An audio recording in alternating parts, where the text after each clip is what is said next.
Story 1. Why does my family always think that I am a bad person? 25F I hear them speak bad about me behind my back. Every time I try to talk with anyone about how I feel, I get accused that I am a bad person and that I am never grateful for anything they do for me. I am the only successful child in my family and the self-made one. My two brothers are working because of my father's help. He helped them get money, house, and with marriage too. However, I am the one who don't ask for help and never ask for money. I always feel that they hate me, but I ask myself, am I as bad as they say, or do they don't know me? Response. Maybe confront them. It helps. I did confront them. They deny hating me and start accusing me of being so dramatic. Then maybe talk to a therapist. It helped me overcome some of these kinds of bad intuitions I had. Focus more on yourself and less on what people think of you. Ah, girl, I'm sorry. I hear what you're saying about building yourself from the ground up. If your family hears that, it might sound as though you're ungrateful, even though I know you don't mean it that way. Maybe try telling your parents I love you guys and how I feel you guys feel about me hurts me. I want to be a part of the family. 2. I didn't choose building myself on my own. They never offer me extra advantages as they do for my siblings. I don't know why. Also, I don't like asking people for things if it doesn't come from them naturally. I am a physician and my fiancé is a physician too. We're building our lives together. He's very smart and nice. Sometimes I feel they bring us down because they are jealous of our hardworking personalities, unlike my brothers who are always dependent on my father. They started comparing what my have to what my brothers have, which is basically my dad's money. They did nothing by their own, even their college. My dad paid for them every penny, and he was the reason behind them finding jobs to do to his connections. So I defend my fiancé vigorously each time, and I can't wait to move out with him and live on our own in 2025. I hate how they think and how they make me feel. I'm so sorry you are going through this. Try to communicate with your parents and let them know how their behavior is affecting you. Hope things will get better. God bless. Sometimes people are broken. I'm in a similar boat. They weren't happy unless they were making fun of me. Some people just want to be haters. I'm so sorry you are being treated this way. I can see why it would be hard to know if it's intentional or not. It could be a bit of jealousy that you've made it on your own while your siblings depended greatly upon your parents. I don't think you are bad, just more driven, and that led to your success. Your parents may feel you don't need them anymore, and it could be hard for them to adjust to your success. Maybe if you ask for a small favor, whether you really need it or not, would help your parents feel needed. It doesn't have to be money, perhaps a ride somewhere, or help moving furniture, etc. Keep your head up despite what is said about you. You know you're worth better than anyone. Prayers for peace. Story 2. I'm at fault for telling my mom the truth. My mom 40F has been separated from my dad for like 6 years now just because my grandma said she didn't want my mom to be her daughter-in-law anymore. They haven't divorced or anything, but we don't stay with our dad anymore for now. I know my daddy has a different woman, younger one, because I've seen their messages and her clothes lying around sometimes when I go to visit my dad. Yesterday, my mom was complaining about my dad not doing anything for her when they got married, not even opening a store for her once, but he did open 2 stores for his ex when she gave birth to me. The thing is, my mom has been complaining like this for years without standing up for herself, so I just got angry and told her, asked why she married him if this was how he treated her that time. Then I told her that until she stops thinking that marrying my dad was an achievement just because he chose her out of many, she will never be able to stand her ground. This led to her crying and saying that now I don't believe her at all. Response. You were brutally honest, but sometimes people need to hear the truth to break out of unhealthy patterns. Your mom may be in denial about her situation and needed a wake-up call, even if it hurt. It's not about blaming her, but about pushing her to see things clearly. Your dad opened stores for his ex who gave birth to you, but not your mom, and he left your mom because your grandmother didn't want her to be her daughter-in-law anymore? Where do you live? I think it is needed for context. My grandma complained that all my mom did was giving birth, so she didn't want her anymore. So my dad told my mom to leave the house, but eventually the kids too did with her. So now it's just us and our mom. More like my mom gave birth to me before marrying my dad. After birth, my dad just neglected us and went back to his ex. He opened 2 stores for her to work in. I just realized that the post wasn't that clear. Story 3. Entitled SIL.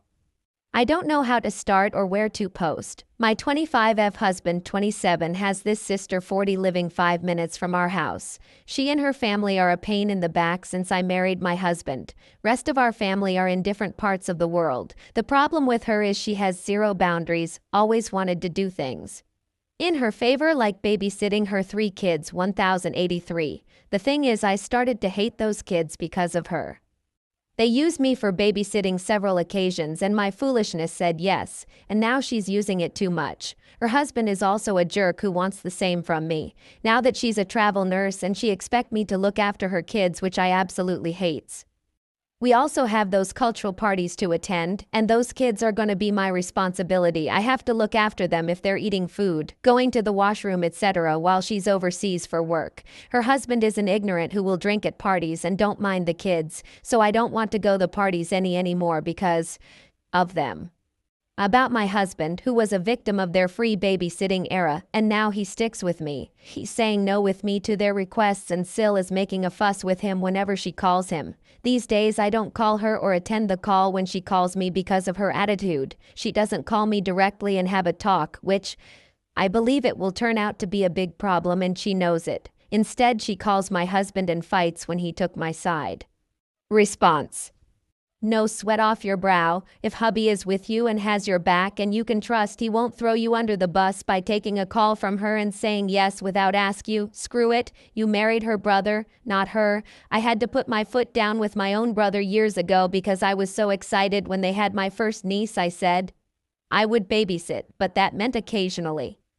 It turned into being needed several days a week, and when he'd get off work at 5, he wouldn't come pick her up until 8 p.m. or when his wife got out off work from a 12-hour shift, then she's pick her up around 8. I had 3 older kids of my own at the time to take care of, help with homework, get supper going, plus house duties. But my evening routine was hampered caring for my little niece so late into the evening it was disrupting my kids, one of which had a learning disability and needed extra attention or help. I finally told him I only wanted to be her auntie and watch her for a couple hours on special occasion, and he got so upset and started yelling at me to make me feel guilty that I just didn't care. No, I care, but I have my own family too in life, and if daycares have a cutoff time, I have to have one too. You don't get off work at 5 and go home to mow grass and cook a steak when I still have your kid. I feel you. They are taking me because of number reasons. 1, I don't have a kid of my own and free to currently. I'm unemployed, so again I'm free. These people are just ignorant. I don't want to deal with others' kids anymore. And don't. Because taking care of other people's kids is way different than taking care of your own. Lots people are just greedy and entitled and think just because you're available, they can take advantage of you and your kindness. Don't open that door again. You can love your nieces and nephews, but you don't have to be their caretaker. Story 4. I doubt whether my 44M wife 41F is having an affair with another man 43M. Myself and my daughter 18F live together, and my wife lives away from us as she was transferred to another city a year ago. She is a government employee. As the rents in the city are so high, she is sharing a rental portion with a man 43M and his daughter 19F, and the man's wife is living away from him with his other daughter. Both my wife, the man, and his daughter are staying in the same house. My wife visits me once or twice every month. I don't visit her, as it would be annoying for the man or his daughter if I visited their house often. My wife promised me she would return home after another year. She expects a transfer again. I was confident in my wife, and I was sure that she would never cheat me, but I have been upset for the past 10-12 days. She posted some pictures with that man on Instagram. Together they have visited theme parks and coffee shops. In the caption, she was calling him bestie and dear. In a photo, the man was standing very close to my wife, holding her shoulder, and I wasn't happy with that. I called her one day and asked about these posts. She said he is her best friend, and she became furious and thought I was doubting. Evening after that, one day I saw the Instagram story of the man, whereby my wife and him were holding hands. I wasn't able to sleep that night. I know about my wife. She would not have had an affair, but she is growing closer with the man. I thought to visit her and went to her house and opened the door. I saw an incident that further made me disappointed. I heard them laughing and giggling. The man and my wife were rolling, pulling, and pushing each other and were fighting for a TV remote. As soon as they saw me, they got up and my wife hugged me. When she hugged me, for the first time I felt irritated. I don't know what to do. I am 90% sure that this would not be an affair, but she is growing closer to him. Response. Well, if she holding hands like a couple with another man, it's disrespect to you, and every cheating story start from that only. That's why I am very upset. You really need a proper communication with your wife. She disrespected you and crossed boundaries. You have to make her understand your feeling and boundaries. What more can I do? Should I talk to her regarding the same? First thing, are you sure the guy even has a wife? Why would his wife be living somewhere else? Makes no sense. Seems like this has to be made up. I don't know a wife that would be okay with another woman living with her husband. I would dig into the guy's wife and try to contact her if I had to transfer somewhere away from my family. Either they move with me or I quit my job and get a new one. I know he has a wife. While shifting to the new house, we usually perform a housewarming ceremony and both our families, myself, wife, my son, my daughter man, his wife, his 2 daughters were present there. His wife is staying with his another daughter for her educational purposes. The rents in the city is high 37,000 rupees and my wife and the man are paying that together. I am unable to move with my wife as I am self-employed and my office is at my hometown. Sounds like a recipe for infidelity. If you get a bad feeling about it, say something now. Trust your instincts and maybe present it to your wife with you in the role and she comes to visit you and you are fighting with another woman. This needs to be addressed directly before your life is ruined. You've already told yourself what she's going to tell you before that year is up. I'm very sorry, it must be heartbreaking, but I think you need to see a lawyer to protect your future. Does your daughter know what's going on? Be prepared, she'll be in denial as you are. She doesn't know anything. Story 5. Has your ex ever returned to you even if it seemed impossible? After being dumped about 5-6 months ago and still not having moved on, I'm starting to question if my ex will ever come back. I believe she's been seeing someone for the past 3 months, and they might already be a couple. I'm blocked on all social media platforms, and to be clear, I haven't tried to see her in person since the breakup. What bothers me most is that I've never had the chance to share my side of the story with her. I've considered writing her a letter as a final effort just so I can say I've tried everything before letting go and moving on. One of the main reasons for the breakup was my lack of communication and interaction. I admit I was selfish, but I was also struggling with burnout and depression at the time. Despite everything, I truly loved her, even though I couldn't show it properly. I'm doing much better now, especially regarding my mental health, but this breakup continues to hold me back and undo the progress I've made. Response. The first time my ex and I got back together, we were in hard no contact for 4 months. Her family showed her my Tinder profile and she got drunk and texted me that night. We had drinks and started up again the next day. All that to say she saw I had changed myself, lost weight, and moved on with my life. She hadn't been able to replace me and came running back to the only person that treated her well. 3 more breakups later and I'm sure she'll do the same shit again at some point. Are you guys still together to this day? And did it take 4 months for her to come back to you?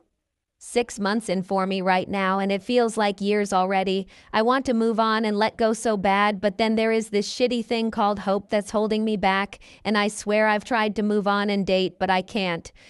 No, we have been broken up this time since October. We haven't reached a full year together and we met in June 2021. She disconnects, dates around, and comes back. This time I'm not sure I could handle it all again, but she's the only woman I've ever had feelings for, so I get where you're coming from. Yes, she came back to me. I was blocked everywhere and suddenly she added me on Snapchat and it went from there. The second time we stayed in each other's lives, so it was easy to get back together. The last time was 2 months but barely any no contact. This time it's been like 6 weeks no contact and I'm chilling. I think the fact it's happened that many times it doesn't hit as hard anymore. Sure, there's lonely days, but all in all I just hope she's happy and healthy. I know she won't be as we've done this enough times now. But I can hope for that. The last time we saw each other was 2 weeks ago in the street and she ran away from me crying, so I doubt I'll hear from her for a while. That stuff, man, but I get it. After so many times on and off, it must be a familiar thing, so you're most likely to not get sad about it that much. I just hope that she will reach out to me one day, but I expect those chances to be low. I want to move on so bad, and in a way I am, but the what ifs are racing through my head 24/7. I hope you'll be happy one day, bro. Considering she might now be pregnant and it may or may not be mine has messed my head up today, but only time will tell if it's rumors or the truth. I am happy though, just hope you can get to where I am soon, man.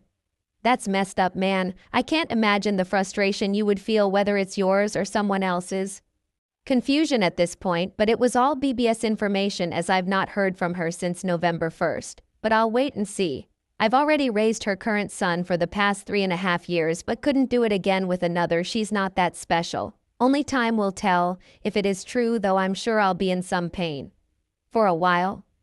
My God, this sounds so familiar. Third breakup, and it's been 2.5 months of no contact. It's her birthday this weekend and I'm fighting every single urge to reach out. I just want that MFSE girl back, but my head knows I need to move TF on. Brother, it's killing me. I want to reach out every minute I think of her, but being ignored and blocked feels so disrespectful, but I still reach out. I have quit reaching out on social media and want to hand over that letter I wrote, but I think it will fail like many other attempts, but I will see on that later. I want my girl back too, but she is not my girl anymore, and that's a harsh reality to accept. Every fiber in my entire body says to suck it the fuck up, but I can't. I tried so hard. Stay strong. I'm in quite the same situation, except it has only been a month and a half. I haven't lost hope and I won't anytime soon. When I heal and fix myself, I also want to reach out, and if it doesn't end up working out, at least I did everything I could. It would also relieve me knowing there is no hope left. I think you should build up the courage to reach out to her. It is a dreading feeling of constantly having hope still. The only way to find out and to fully let it go or work it out, depending what she says, is to just reach out and give it your all. If you do want to write a letter, I suggest putting all of your heart in it. I think 6 months is a good mark to reach out. Even though I don't think I'll be able to hold off for 6 months like you lose nothing by trying. You will only gain something from it. I want to give the letter all my heart. I've shot down this idea of going to her house and delivering the letter many times, but all my feelings tell me to do it, and I don't give a damn about her possible new boyfriend or whatever he is to her. It was 9 years of sharing our deepest secrets, showering together, crying together, laughing together, and so on. I've waited long enough, and we as Dumpy also have the right to reach out and speak up for ourselves. I will have peace with this final act of reconciliation, even if it ends up the worst way possible. I've kind of lost hope, and that kind of helped me to pull the trigger for this final act I'm about to do. For your situation, I'd say take your time and try to give space, but on the other hand, there is no set time for that. As you see, my ex has been dating and stuff, like was I too late, should I have been earlier?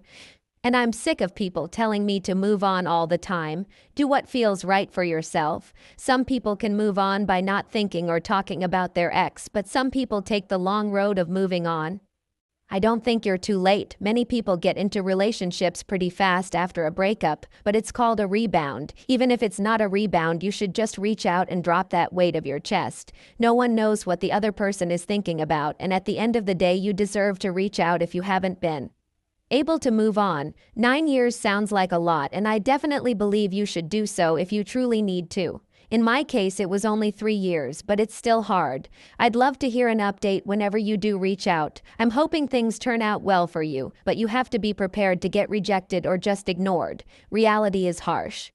And it's best if you don't get your hopes up.